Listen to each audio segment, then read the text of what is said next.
just finished negotiating that property.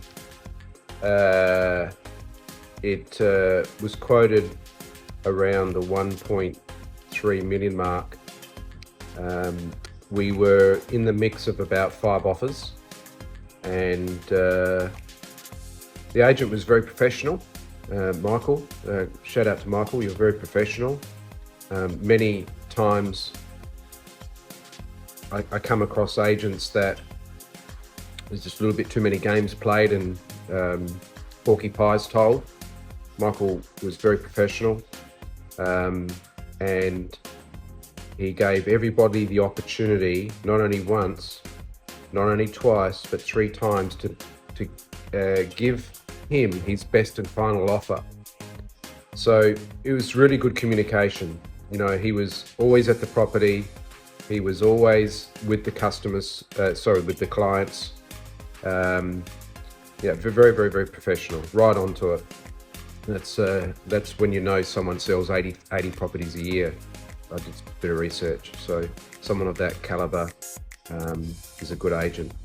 However, that's not what we want really at this point, because we want to pay as less as possible. Anyway, through that communication, we ended up winning the property.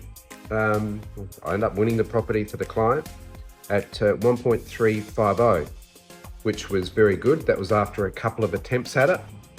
And so that was great.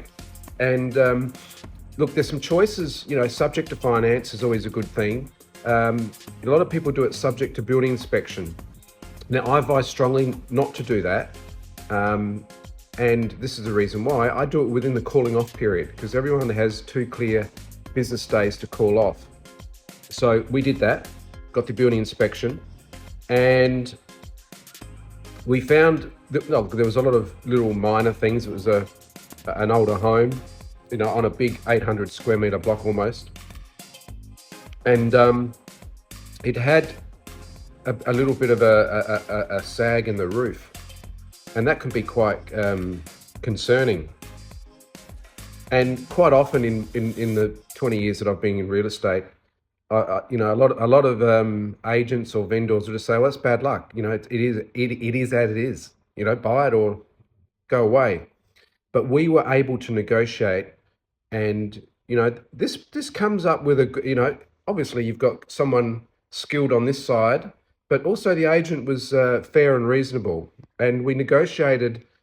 He said, he put it to me and he said, okay, what do you want to do? So I said, well, I'm going to renegotiate the price.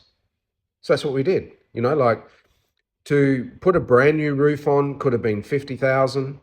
To upgrade the roof could have been X. To replace the tiles and make it a metal roof. There's lots of choices. Taking out the, you know, the major beams because there was a small crack in it, which is the reason for the you know, for that. It's an older home. In any event, we, you know, ideally I would have liked 20,000 off, but we have to be fair and reasonable too. So we put it to them at $15,000 off. The agent put it to the vendors. They had a good think about it. There were some little minor things on that building inspection. Sometimes you can use this as a negotiating tool. You know, I said to the agent, I said, Michael, there's some other things we're not going to even enter into. I could be very picky, but I said, let's just concentrate on the serious thing. And we did that, got the $15,000 off. I'm very, very happy with that. The client's ecstatic. It almost pays for a new roof. If she chooses to do so, she might not. You know, she might just give it a bit of a makeover. Who knows? Or just try to fix whatever needs to be fixed. Anyway, so 1.335, you know, subject to finance, it's a good deal. So, look, this is what I do, and we've got 2 weeks to get finance, and we should get that done. And so I'm not just your normal mortgage broker. You know, I was able to secure this property for this young lady, and I'm very, very excited. Everyone's very excited, and the deal was done very, very quickly. It was the first open. and we aggressively purchased the property and renegotiated it, and that to me is a win, and that's experience. So let me know if you need some help.